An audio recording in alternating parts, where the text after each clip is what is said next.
अनुभूती मला चिकार झाल्यात, पण मी असं त्या सांगू शकत नाही, त्या बोलणं शक्य नाही. पण माझ्यामध्ये जे ट्रान्सफॉर्मेशन झालंय, जी मी होते आणि जी मी झाली आहे आता, जी मी आहे आता, हा जो प्रवास आहे, हे जे परिवर्तन ज्याला मी म्हणेन,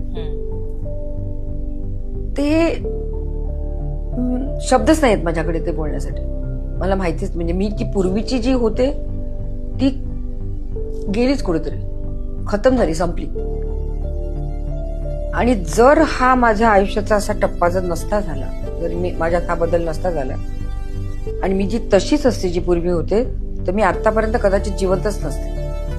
मी स्वतःला हँग करून घेतलं असतं. कारण आपलं मन फालतू कारणांमुळे काही कुठे, आणि त्यातून फिल्म इंडस्ट्रीमध्ये खूप हे चावचाव त्याच्यावर उठणं, ते सगळं एका वेगळ्या दृष्टिकोनातनं पाहणं, हे झालंच नसतं. त्या दलदलीमध्ये पडून राहायचं. म्हणून मग फिल्म इंडस्ट्रीमध्येच नाही, पण बाहेर पण सगळीकडे इतके डिप्रेशनचे केसेस, एन्झायटीचे केसेस, सुसाईडचे केसेस वगैरे केवढं चाललंय. कारण झेलूच शकत नाही आपण आयुष्य. बरोबर.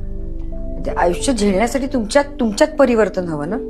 तुमची दृष्टी बदला की तुमची सृष्टी बदलेल. बरोबर. पण ती दृष्टी बदलण्याचं पाहिजे ना तेवढं.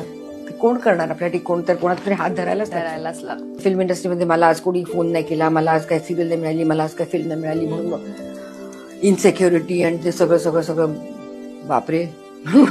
मी इमॅजिनच नाही करू शकत.